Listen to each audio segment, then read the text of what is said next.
আসসালামুআলাইকুম viewers, welcome back to my channel. আশা করছি সবাই অনেক ভালো আছেন।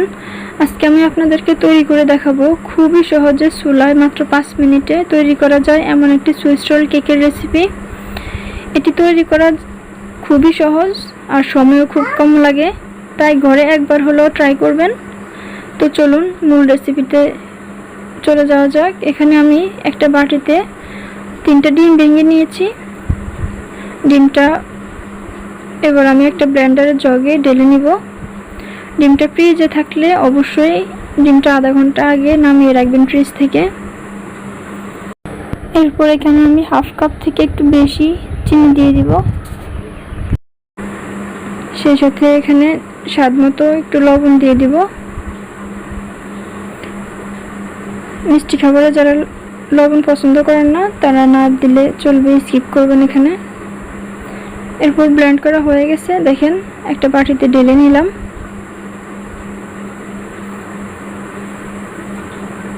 এরকম ঘন হবে। এরপর এর সাথে আমি অল্প অল্প ময়দা মেশাবো।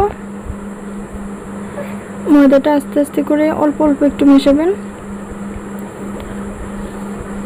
নাহলে ব্যাটারের তুলনায় ময়দা বেশি হয়ে যাবে।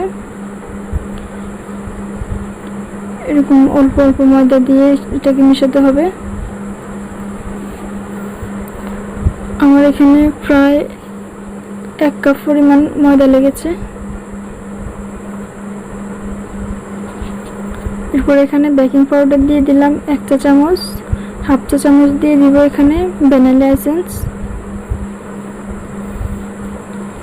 ভ্যানিলা এসেন্সটা দিলে এখানে ডিমের গন্ধটা থাকবে না।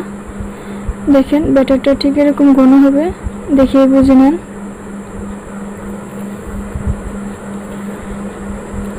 এরপর আমি চুলায় একটি প্যান বসিয়ে নিলাম। হালকা তেল দিয়ে দিব। তেলটা পুরো কড়াইতে ব্রাশ করে ছড়িয়ে দিব।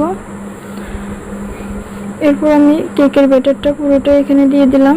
আপনারা চাইলে এখানে 2টো বা 3টা যার যার প্রয়োজন মতো করে নিতে পারেন। আমি এখানে একটাই করে নিলাম। ঢাকনার ছিদ্রটা একটা কাগজের সাহায্যে বন্ধ করে দিব। এরপর একটা বাটিতে আমি এখানে ডেইরি মিল্ক নিয়ে নিয়েছি। এখানে ডেইরি মিল্কটা এখানে ভেঙে নেব। এরপর এগুলোকে চুলায় আমি গরম করে নিব। গরম করার পরে এগুলো এরকম তরল হয়ে যাবে। দেখেন আমি কোনো রকম পানি এড করি নাই। 5 মিনিট পর ঢাকনা সরিয়ে নিলাম। চেক করে নিব কেকের ভিতরটা হয়েছে কিনা।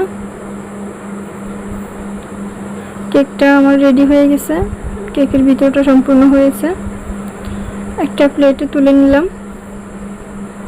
এরপর একটা কাগজ নিয়ে নেব। আমি এরকম ভারী একটা কাগজ নিয়ে নিয়েছি।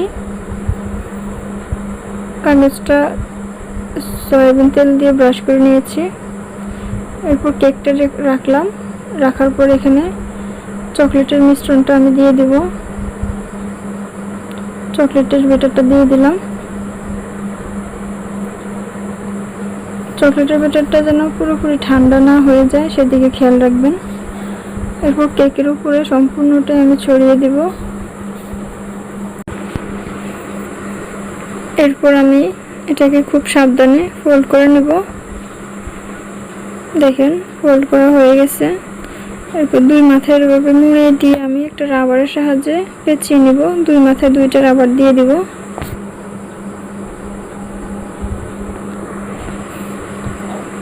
এরপর এটিকে আমি ফ্রিজে রেখে দিব আধা ঘন্টার জন্য।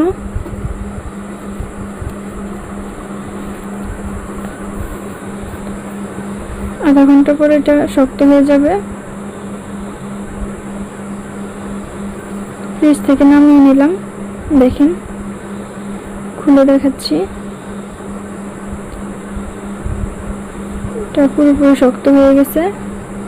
কেটে দেখাচ্ছি। চাকুর সাহায্যে আমি কেটে নেব।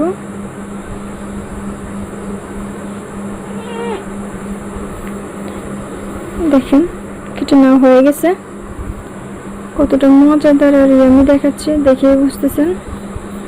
এই কেকটি খেতে অসম্ভব অসম্ভব মজা। বাসায় একবার হলো ট্রাই করবেন, দেখবেন সবাই অনেক অনেক পছন্দ করবে।